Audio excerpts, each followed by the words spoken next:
Hey, welcome back to Dynamic Wit Comedy Podcast. We're going to give this another go and record another episode because, well, that's just what I need to do.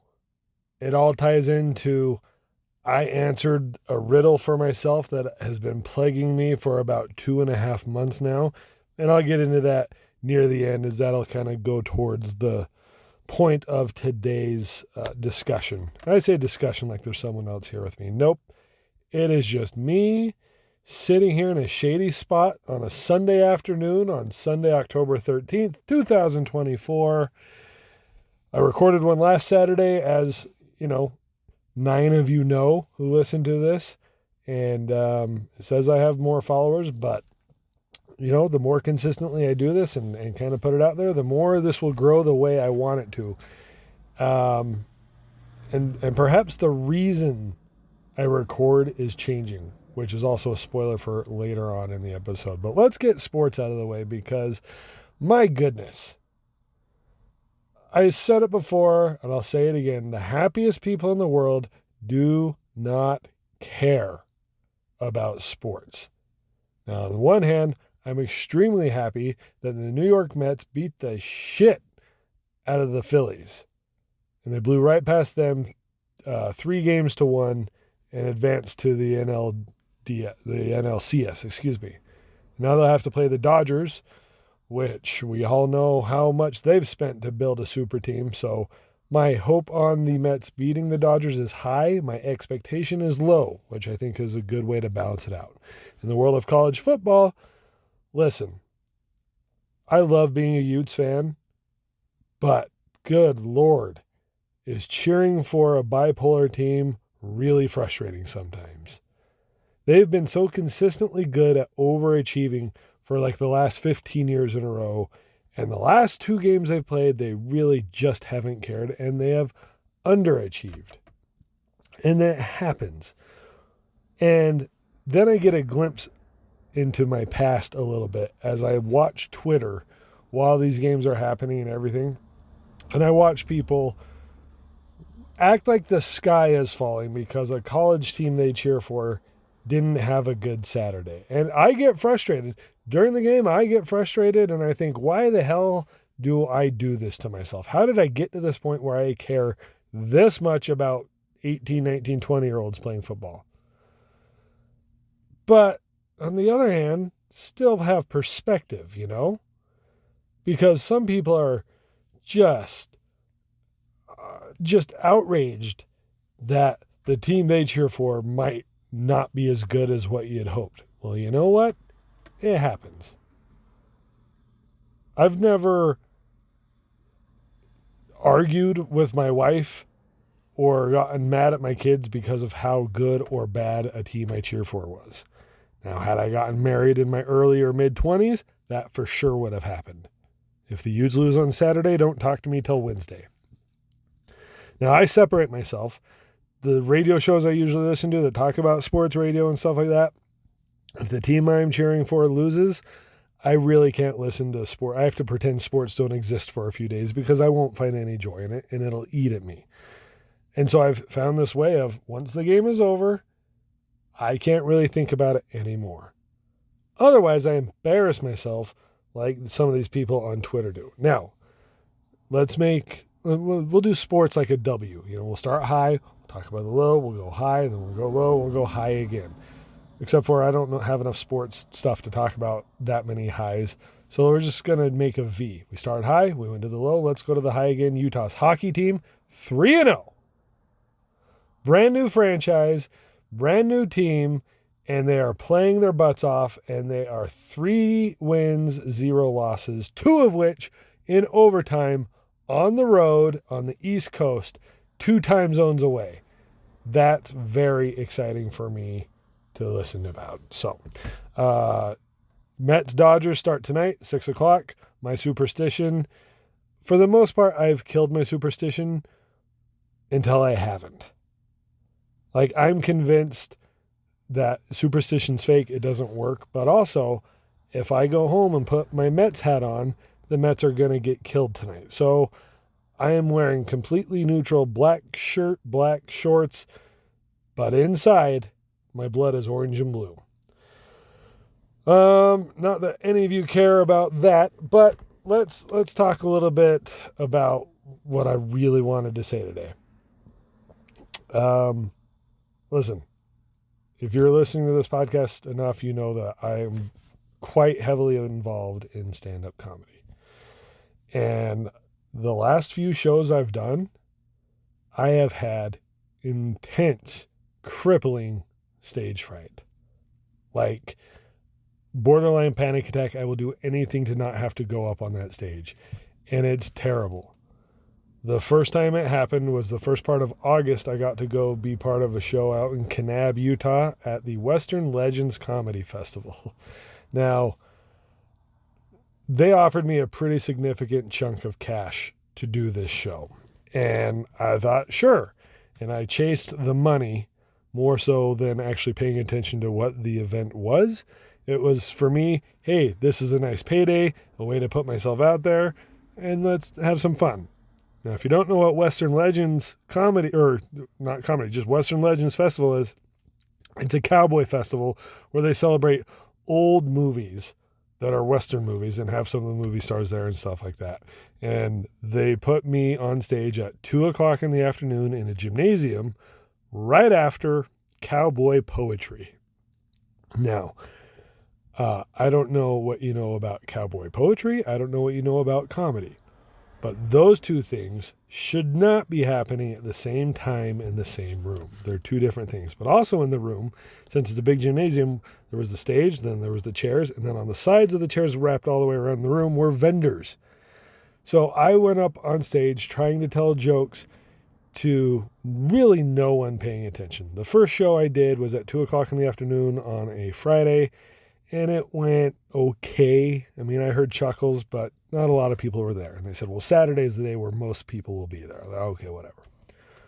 So I get there on Saturday early, and I look into the gym, and cowboy poetry is going on. And what that is there's 6 cowboys and cowgirls sitting on stage, and they take turns just reading one poem out or reciting one poem after another. None of it's funny.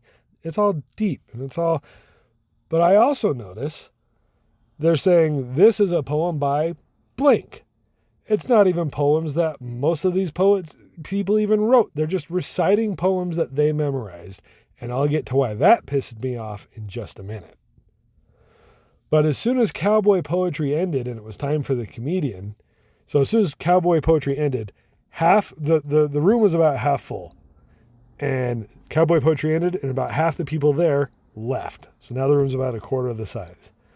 Then they go up to introduce me and said, ladies and gentlemen, Chase Dynamic Wit, which my name's not Chase Dynamic Wit. Dynamic Wit is our brand. It's part of my email address, dynamicwitcomedy@gmail.com. So they introduced me by the wrong name, but as soon as they said we have a comedian, half of the people who were left got up and left. Before I even got to my next joke, my first joke, there was a good 15, 20 people that got up and just left. And so it was essentially me telling jokes to my wife, the 2 producers of the show, and about 4 old people who couldn't hear. I was supposed to be on stage for 45 minutes, and at 13 minutes, I wrapped it up because I might as well have been telling jokes to the Grand Canyon. And I told the producer, hey, I'm going to tell jokes for as long as I feel like people are paying attention. And I was on stage for 13 minutes because I went about 12 minutes past when people were paying attention. No one was paying attention, and it was awful. And I was terrified to go on stage before. I was terrified during it, and I was mortified afterwards, the full drive home from Kanab, Utah. Now, let's rewind a little bit.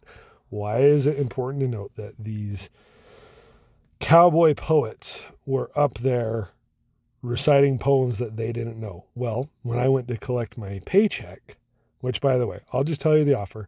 Western Legends offered me $500 to do 2 shows. Great, I'll take it. And then I called them back and said, well, what if you guys book me a hotel and whatever the cost of the hotel is, just minus that off the $500. So essentially what it balanced out to is me getting paid $250 for 2 shows, plus they paid for my hotel and lodging. Do you want to know how much the cowboy poets were getting paid? I saw the list and I saw the checks. $1,000. $1,000 each. Now, if they had written the poems, that's one thing. But just reciting old cowboy poems, if I would have known I was allowed just to get up there and recite someone else's comedy for more money, I would have done that. I would have done it for less than money. But that rubbed me wrong, that you get to piggyback off of someone else's work and then get paid for that. That just doesn't sit right with me because comedians don't have that luxury. I can't go up and just quote 20 minutes of Jerry Seinfeld or Daniel Tosh quotes and then call myself a comedian.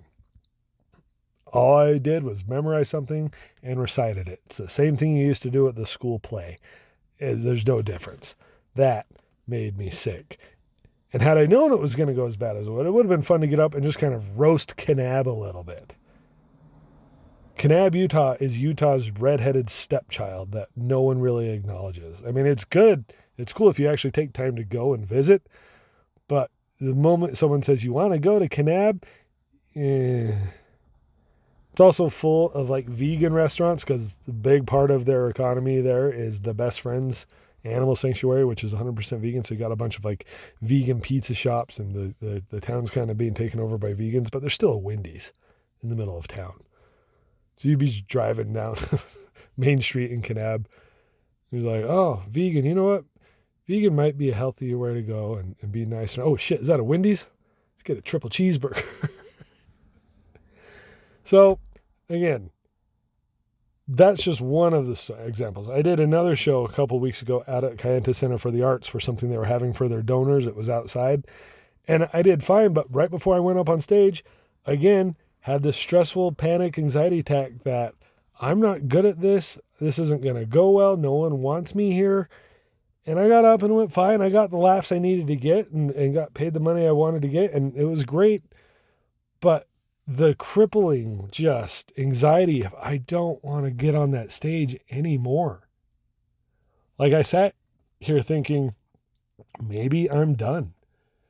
Maybe my run as a stand-up comedian is over because not only have I not wanted to get on stage, but I've been mad at the jokes I've had because I've been doing them for so long. And I've had this writer's block where I haven't been able to come up really with something new.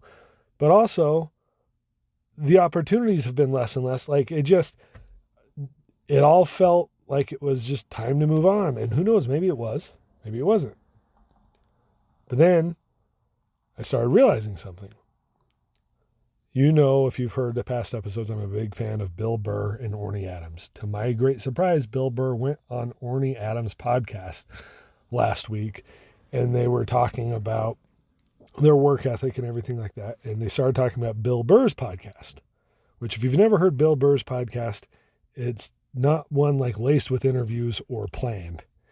It's basically him sitting in his like man cave ranting about whatever pops into his head. He does it for an hour every Monday, and he does it for 30 minutes every Thursday, twice a week.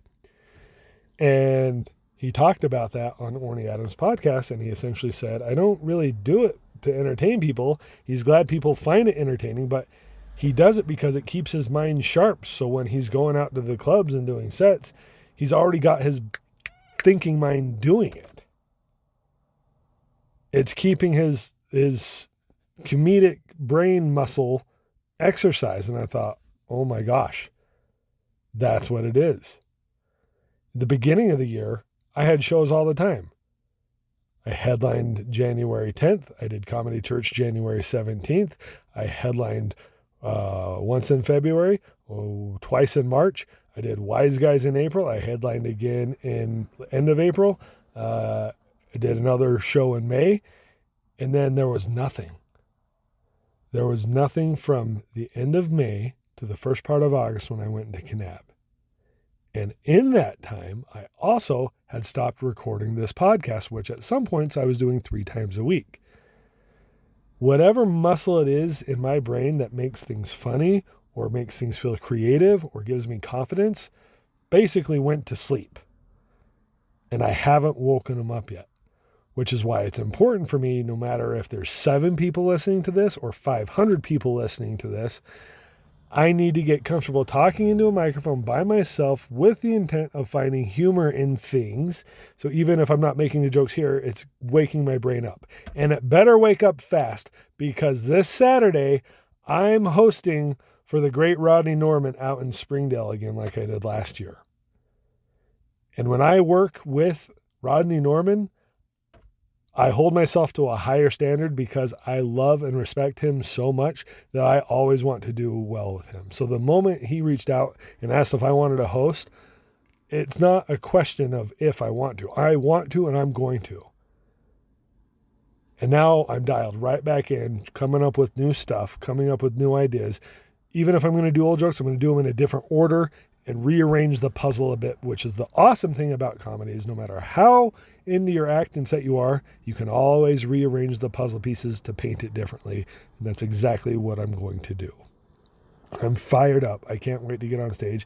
And the nice thing about working with Rodney is if I do get nervous, he is a way of just talking me down and making me feel confident, like I am funny enough to do this thing that I've been obsessed with for the last 7 or 8 years. And so that's the point of today's episode. If you have something you're good at or something you love doing, you have to keep doing it to keep the passion alive, and in order to help yourself grow, that's what it is. And so if nothing else, if this podcast gets 0 listeners or it grows, fine. But the new fire behind this podcast is keeping my comedic brain and my creative gene, or whatever you want to call it, sharp enough that when my name is called to take that stage, that I'm not shaking with fear anymore. So there you have it. Hope you enjoyed today's episode. I will have another one up in a week. I give you my word. Happy Sunday, happy Sabbath, everyone. 17 minutes. Not too bad.